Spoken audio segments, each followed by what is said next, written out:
Hey everybody, we're back at Hobble Creek Craftsman with Mark, and Mark is going to show us how he does a cast today. What are we going to be casting? We're going to be casting honeycomb in the round, honeycomb 360 honeycomb. Oh, 360, and these were the 3D printer you showed us earlier. Correct. You can see there's some hanging right there. Yeah. So these are resin printed, right? Yep. Very cool. Resin printed.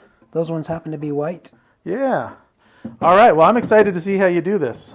Okay. We shall get started. Do you mind if I take a chair? Not at all. All right. Please do. Okay. And now you, sorry to interrupt. You're good. You're good. It's kind of what I do. You sell these on Hobble Creek Craftsman like this and cast. Yep. So if you want to cast your own, you can get these, or you can buy them already cast from Mark. And soon I'll be offering the digital download so you can print your own. So I've been running through some beta testing to make sure I'll be buying those. It all works. So yep. I'm not sure how they'll work on the nylon printers. I use resin too, so I'll be good. So they're golden with resin printers. Cool. So I'm going to need, I think, 1, 2, 3, 4, 5, 6 of these today. And why are they in a bucket? Okay, so I keep these in a bucket, a black bucket, because they are UV sensitive. So as they get exposed to UV light, they'll continue to get harder and harder. So you're golden once you cast them, but left exposed like this, over time they'll get pretty brittle. And interesting. So I like and this is a proprietary mix of resin. There's some flexible resin in there as well as some ABS style resin, but you can see there is some flex to it. So it's happy to turn. Yeah, and see, these are details that are important, because if I just bought a printer and started casting, I wouldn't know this stuff, and I might leave those laying in the sun, and then they'd be brittle and break. And you're getting a better product from someone who's practiced and got a lot of experience for that reason. Yeah, if you leave those out in the sun too long, well, I would say a day. Yeah, a day will kill them. A day will kill them. Be too brittle. Even your overhead lights, fluorescent lights will. Or the window, like if you have a window coming in, will start to have an impact on them. So, okay, I know by my own recipe that I'm going to need 6 ounces of resin to do this pour. Okay. And I always pour what I pour fat.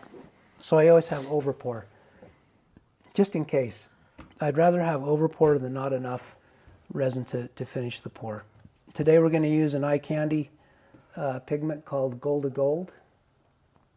Super nice. Sounds very gold. It is extremely gold, but there's about a bazillion different colors of gold, different shades of gold. I always like to glove up, protect my skin. Very important. Very important. Safety first. Even right now, Amy's going to put a safety first across the screen. Safety first. Awesome. So I get my Don't gloves. Edit that out either. Get my gloves at Costco. You can get tons of them. You can get gloves at Costco? I didn't know that. Yeah. Why are we not getting gloves at Costco? Cheap. 200 gloves for under $20. Wow, I'm doing that from now on. Yeah. I get them from Harbor Freight and they're terrible. Yeah, these are great. These are nitro. Those are nice. They're nitro gloves. So, okay. One thing I do like to do, I'm a little psycho about this, is because I forget my my weights. So I know that I'm going to use 6 ounces. So this is a 1-to-1 resin.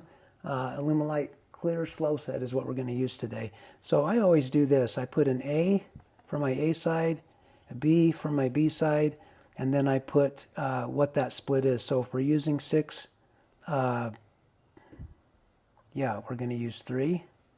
Man, is that right? He's checking his book, the secret recipe book. The secret recipe book. Don't worry, it's not on camera. Oh, you're good. No, the book is not on camera. So no, 2, I know. 4, 6, 8, 10, 12. Okay. My mistake. We're going to do 12 ounces of resin. So I will put a 6 for my A and a 6 for my B side, so I don't forget.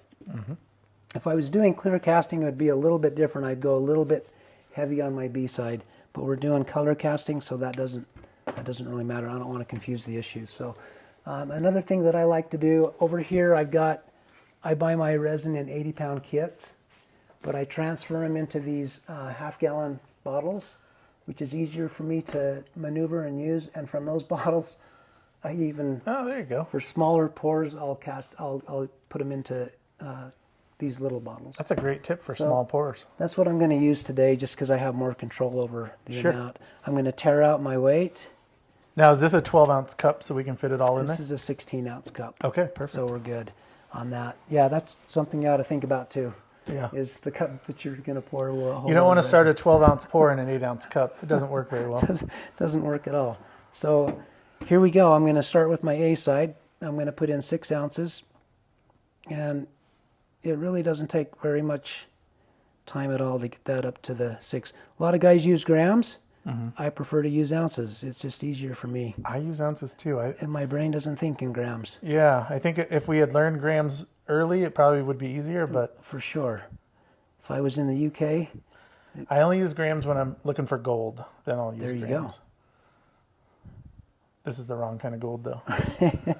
And with that squeeze bottle, you can get it right on perfect. I can get it.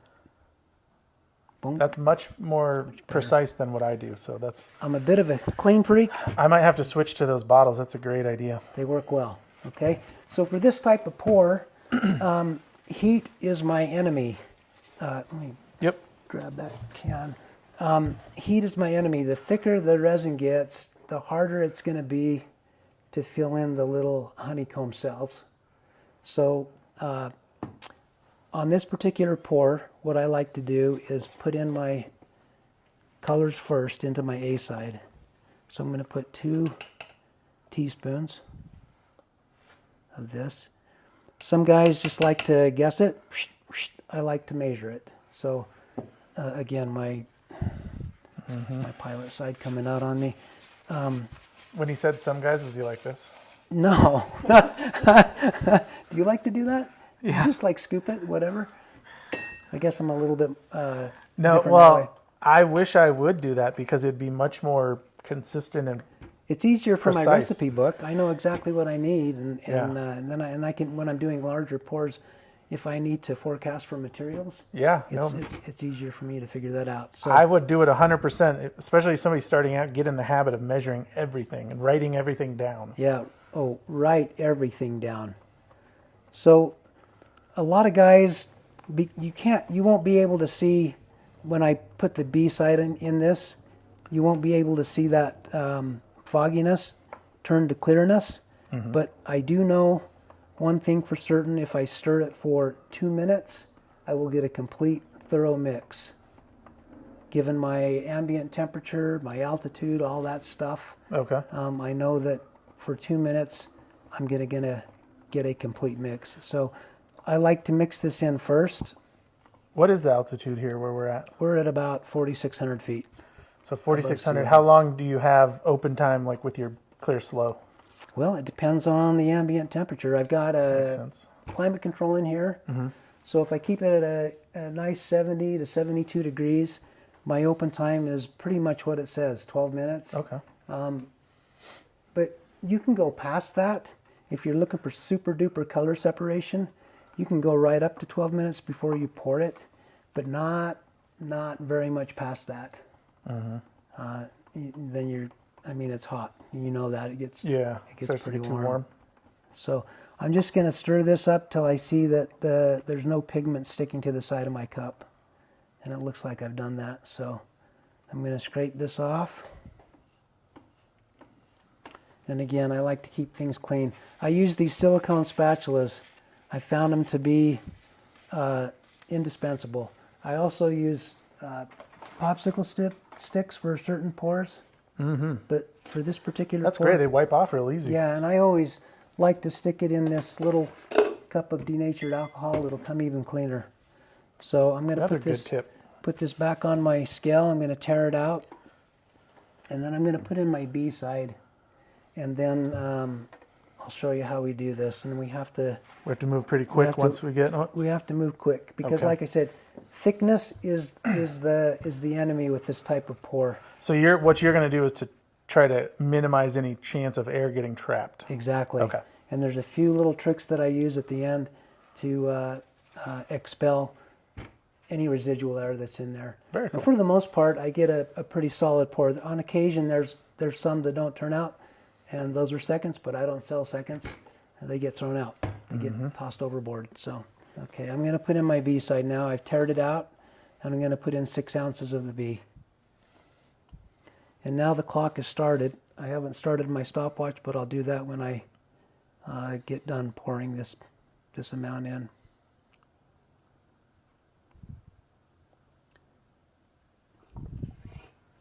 So another tip on these, I like to tip it up when I'm going for to fill it back. You know, when you reach the end of your squeeze, I like to tip it up so that I'm not pulling air back into the resin. Oh yeah. Just a little trick I found that helps me. So there's 9.5. There's Boom. 6. Gonna wipe You're- that off. Oh, he's dead on. I was gonna say 5,000's over, but not dead on. We'll be good. Okay, and I have a little stopwatch here. I'm going to start it because the countdown has started. I'm going to use another silicone spatula. You can find these on Amazon, or I like to get them from my local gourmet chef store. Oh yeah. They're fairly inexpensive. They're less than $4. They're like 3 something a piece. Yeah, those They- are great. And they last forever. So the reason I like them is because of this. Yeah. I you get really a scrape. complete scrape along the bottom and the sides. Well, and I don't know, when I use popsicle sticks a lot, they kind of hurt your fingers after a while. You Indeed, pinching. they do. Yes, This is much better. this is easy on my body, right? Yeah. And when you're an old fart like me. So I'm doing this for 2 minutes. I know that by experience, if I mix this for a full 2 minutes briskly, I'll get a complete, thorough mix of both the A and the B side. And we can check the temp. Temperature right now is 72 degrees. But So- since you're doing one color, you don't even really have to worry about that, right? No. Because you're going to pour it as soon as possible because of that ASAP, thickness. yep. Yeah. As soon as I hit this 2 minute mark. Yeah. And I scrape and I scrape and I scrape. Both the sides, the bottom, the little corners on the bottom of the cup. That is a really nice gold. Isn't that beautiful? Yeah. Yeah. It really works well with this honeycomb. These honeycomb Yeah, that's going to sections. contrast nicely with the black. Yeah. So almost ready to start the fun stuff.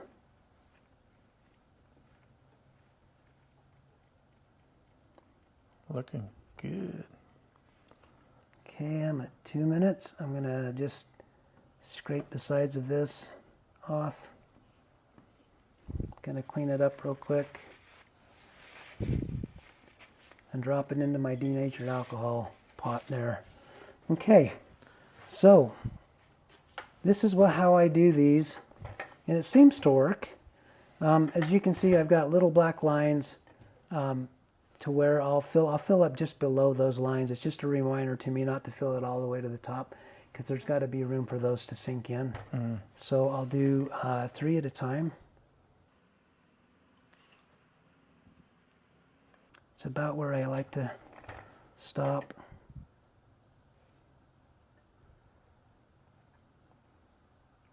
Do you use any kind of mold release in these? Yes, yeah. In fact, I use Stoner, Stoner, okay. and I pre-sprayed them before you guys came over Sure. to save you some time. And then I take the sections, and I just go like this. I give them a spin, and I let them do their thing. Yeah, I can actually see the resin crawling through each cell. Right? Like the weight of it is pushing it through. Can you get a close-up of that? Can you see it? You can probably see it just on top. It's kind of cool. And you probably don't want to push it, right? Because then No. you'll trap the air. Don't push them in. Just let them sink by themselves. Towards the end, you might need to give them a little extra help, Sure. and then we'll top them off and get them in the pressure pot.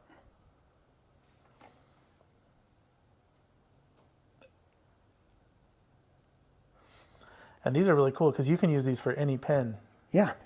Yeah, it gives you a little better than a 5-inch section, like a 5.5-inch section Okay. of usable blank. Yeah, so you could make any two-piece pen. You can make multiple single-body pens. Yep. The Very only cool. pen they won't work with are slim lines.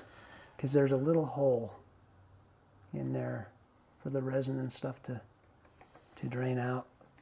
Okay, I'll let those sink. All right, I'm Very going to cool. come back to the ones that I started, Yep. and I take this little, you can use anything, I just happen to have this little brass rod here, and maybe a little bit of help because they're close to being submersed anyways. Push them down a little bit. And then one of the key things you want to do, it's super nice using the clear PVC because you can see what's going on.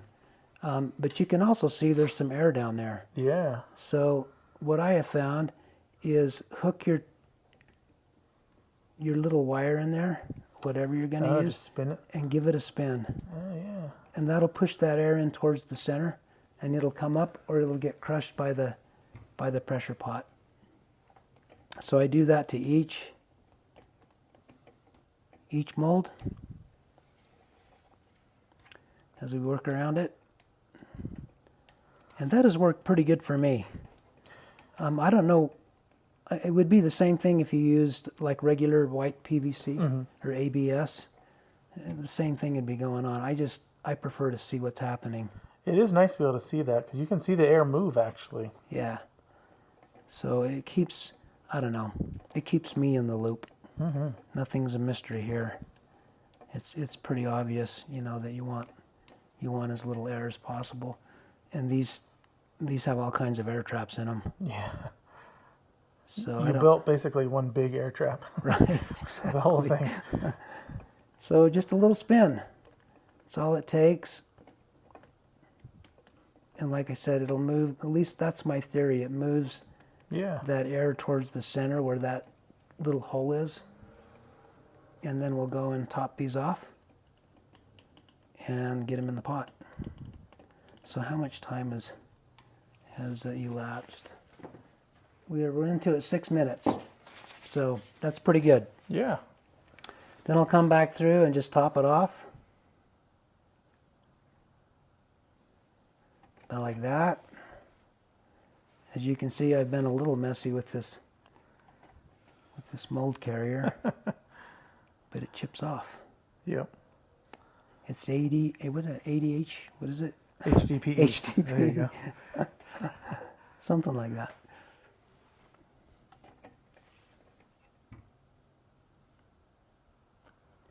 Now, by necessity, the honeycomb section is a little smaller in diameter than the inside diameter of the PVC in order to give the air somewhere to go to move up the blank. Okay, we'll put these in. We'll put them in pot B for easier for Amy to film. Yep. So I'll just take this and put it right in. And what pressure do you cast them at? I cast them at 75 psi because that's what this pot will take. Yep. It'll take up to 80. If your pot only takes up to 50, only go 50. Yep. Go as high as your pot will safely allow you to go. Never push your pressure pots past their design limits, or you're gonna get hurt. And I don't like Hercules these down. I don't tighten them like Thor would, but I make them pretty snug.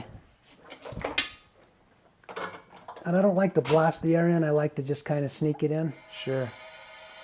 I have an L bracket or an L valve inside that pushes the air out, not down.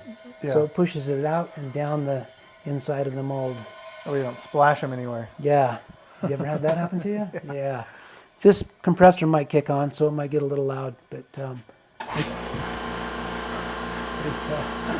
boom. So I'll just take that up to 75 psi. I have safety relief valves in the event for some reason there's a runaway with the pressurization. So I'm a caster that likes to leave my air hoses in. I run 4. I've never had any issues, but the caveat is I also have pressure relief valves in case there is some weird runaway pressure issue going on. These valves will blow a little past 80 psi. I've done it before just to see if they work, and they do work, and it keeps my workspace safe. I've never worried about these pots. My back is turned to them, and I've never had any problems with them whatsoever. And that's it. We'll wait 2 hours, 3 hours. They'll be ready to pull. Do you usually demold 2 to 3 hours? Yep. Okay. That's Excellent. usually what I do. But again, it depends on your ambient temperature. Sure. If your shop is nice and cool, say it's in the 50s, you might want to wait a little longer than 2 or 3 hours. If you're using a different resin, you'll definitely want to wait. If you're using epoxy, you'll definitely have to wait Yep. before you demold that. What do you do with your extra resin? Oh, I put it in my fun cup. I learned this cup. from Zach I Higgins. say that sounds familiar. Doesn't Fun it? Cup. I just, All the extras. all the extra goes in there, and I actually can sell these. Yeah. They're not pressure treated, and I like to get a little design in them. Learn this from Zach Higgins too. There you go. I think I've heard of that guy. He casts too, I right? think. The guy's amazing.